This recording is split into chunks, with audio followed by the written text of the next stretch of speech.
FA fam, welcome back in. Welcome back to the show. We are on to rookie season here on YouTube. So we are excited for that. Yeah. We are turning the page on the 2021 season. Over. Done. So today, we typically would start with the quarterback, but the quarterback position is an absolute dumpster fire this year. Not a great year for the quarterback position. It's all over the place where everybody's at. So we decided to start with the running back position, and we are going to go over basically our top 10 running backs for, as of now. This is pre-combine. So everything is going to change once we get combine numbers, see where these guys come in athletically, where they test, how big they are, stuff like that. Let's just go ahead and jump right into it. Obviously, I think for most people, these top couple of names are going to be pretty consistent for everybody. They're going to have some guys that have some hot takes, but for the most part, these guys are going to be your top running backs. And starting off, let's talk about Breece Hall from Iowa State. 6'1", 215, 20 years old, one of the younger running backs in this class, a 39.3 dominator rating, average 5.6 yards per carry, and a 7.2% college target share over his career. This past season, 2021, 1,400 rushing yards, 36 receptions, 302 receiving yards, 23 total touchdowns. Listen, he is a athletic guy. He claims he's going to run a sub 4 or a 4.3. We will see on that. He is not somebody that whenever you look at on tape that it really pops off that like he is going to be that guy. But at his size, if he's able to even run a 4.4, I think that is very, very good for him. And to me, when I watched him and looking at him, he has excellent contact balance. I think he did run behind a very terrible offensive line, so to still be able to produce the numbers he did behind that bad offensive line, I think is good for him. And he's also a pretty solid pass catcher, so has the ability to be that 3-down running back. But I like Breece Hall. He is my RB1 for me. There are other people who will have a little bit different there, maybe an Isaiah Spiller there, but for me, Breece Hall is just kind of the total package. Yeah, I agree. I said this on the podcast that we did with Christian. I feel like this class, the running back class, is a lot of like David Montgomery's. And I don't mean that in the bad way either. Just like David Montgomery, super solid at everything, not elite at any one thing. It's kind of what I think this class is. So I feel the same way about Breece Hall. When it comes to production profile, you're probably not going to find a better running back in this class in terms of his production profile. Has the prototypical size of the position as well, 6'1", 220. So there's nothing to not like, except he's just missing that one like elite trait. Again, really good at everything, but not necessarily elite at any one thing. And if you don't have Breece Hall as your RB1, he comes out and he does run, let's say like a 4.4, don't move him because of that. Because Kev, like you were saying, I don't see that speed on film either. He dances around a little much. The next guy we're going to talk about, I think, gets in and out of his breaks a little bit better. Like whenever you see Breece Hall dance around and kind of like make his cuts, like he doesn't have that pop in and out of them. So he's still going to be in the running there for me. I have a tier 1 of running backs, and that's Hall. The next guy we're going to talk about, Isaiah Spiller, and then the guy after that. But the only thing I'll say about Breece Hall is he was explosive. He had 22 carries at 15-plus yards, which was 7th most among this class. And he also had 74 missed tackles forced, which was also 7th in this class. He was 28th in yards after contact with 723. So those, advanced metrics, some of those he really checked the box and just show a little bit of explosiveness with that, 22 carries at 15-plus yards. So go ahead and move on to Isaiah Spiller out of Texas A&M. Also, big running back, 6'1", 225. He is the youngest running back in this class, 20.4 right now. I mean, he will still be he does not turn 21, I think, until the NFL season begins. So he will, for most of this year, I mean, he is a 20-year-old running back coming out early. There are some concerns about his, his production profile, but I think there are a few things to like here. But last year, 179 carries, 1,011 rushing yards, 7 touchdowns, did have 25 receptions for 189 yards. Looking at a little bit of his advanced metric, he had 18 carries of 15-plus yards, which is 16th most among this class, 56 missed tackles forced, which is 18th among all college running backs, and a 3.6 yards after contact per attempt. He was splitting time at Texas A&M, but Isaiah Spiller is a guy that a lot of people absolutely love, and there are people that have him as their RB1 in this class. Cody, what what were you most impressed with him? I think he's very versatile, solid in the passing game. Yeah, for sure. Like I said, I think him and Hall are very, very similar to me. There's really not a lot that separates them outside of Breece Hall just having the better overall production profile because, like you said, Spiller has been splitting touches and carries in that backfield more often than Hall has. But the thing that I like about him, I was just mentioning, is the fact that going in and out of his cuts, he definitely does have that better speed, that better explosiveness going in and out. He doesn't seem to dance around as much as Breece Hall does. Like I said, very, very similar.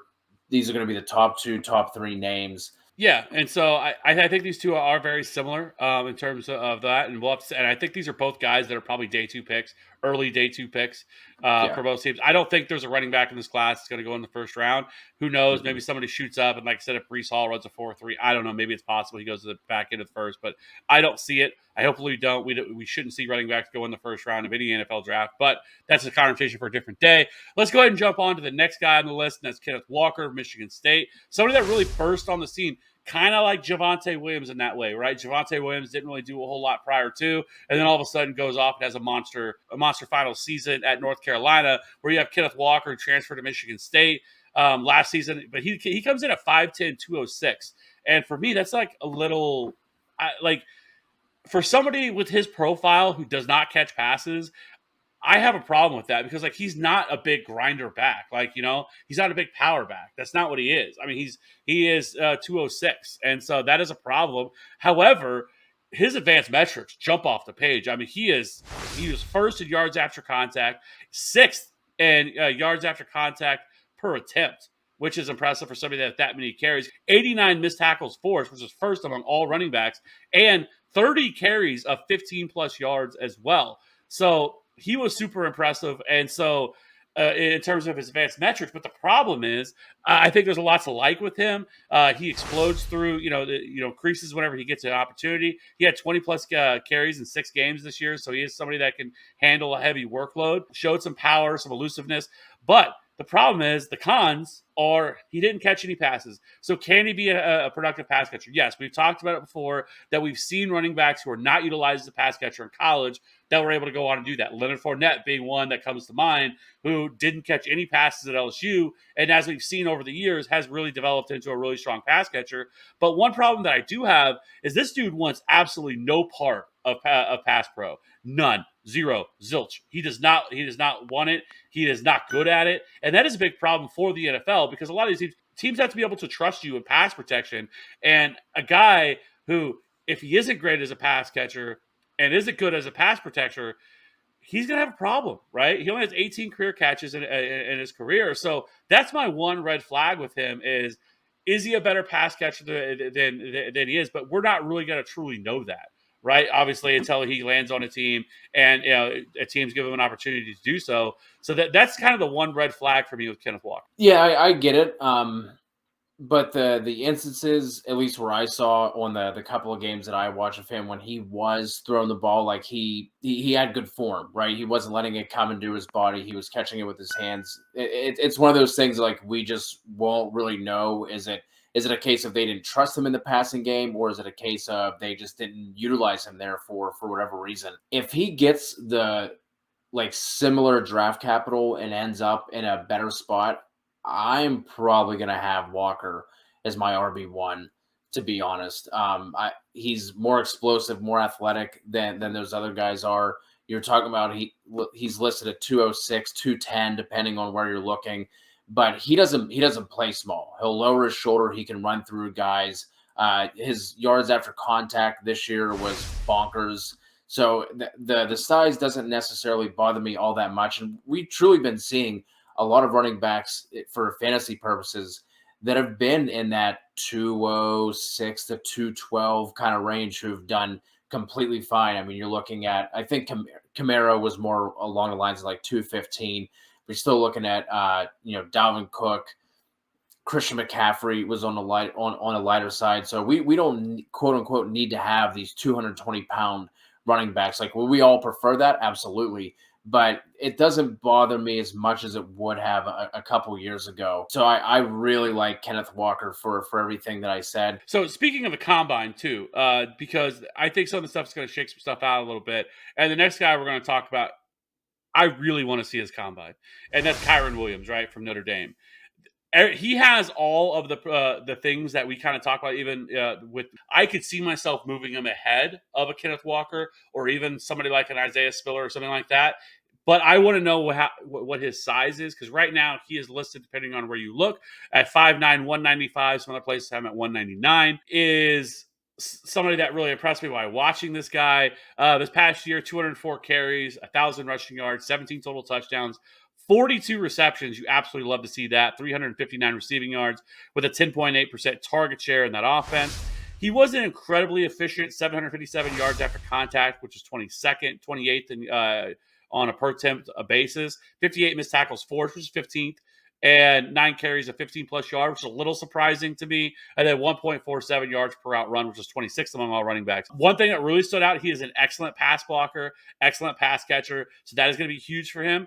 But the difference between him is going to be where he comes in, or where teams may possibly view him. I think right out the gate, I think he's already somebody that's going to be terrific in PPR formats, fantasy circles, somebody that we can look at that, as a terrific pass catching running back. But can he get to that level where he is a third down running back, or past that, where he could be an every down back? Now, we've seen some exceptions to the rules. Austin Eckler's not a big guy. He has been able to carve out a role. A guy like Aaron Jones, not necessarily the biggest guy to me. But if he comes in at like 190 or something like that, then we're going to have a problem. But if he comes in and comes in right around 200, I think I can see myself moving him up, because there's a lot to like with Kyren Williams. And so, again, Kyren Williams is like kind of this wild card for me, where I just need more information. I need to see what he does in the combine, because if he comes out and is bigger than what he's listed, or even right around where he's at, I think I'm going to like him a little bit more, and I can see myself moving up a little bit further. Yeah, I'm right there with you with Williams as well. I was surprised to see that he was only listed at, like you said, 195, 199, depending on where you're looking, because he does not play like that, man. He has some nasty stiff arms. You mentioned his ability as a pass blocker.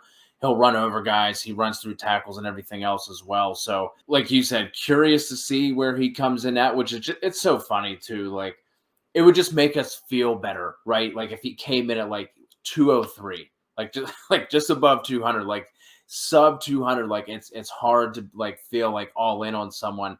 But if he can just like put on 4 pounds between, between the end of the season and by the time he gets to the combine, it would just make us feel better in fantasy football circles. But yeah, he handled back-to-back 200 carry seasons.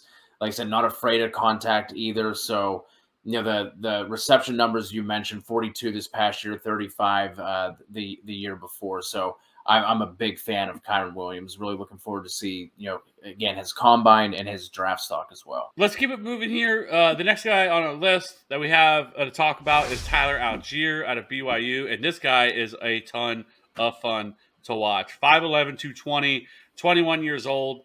Has rushed for over 1,000 yards each of the last 2 seasons. Very productive. In 2020, had 150 carries, 1,100 rushing yards, 13 touchdowns, 14 receptions, 174 receiving yards.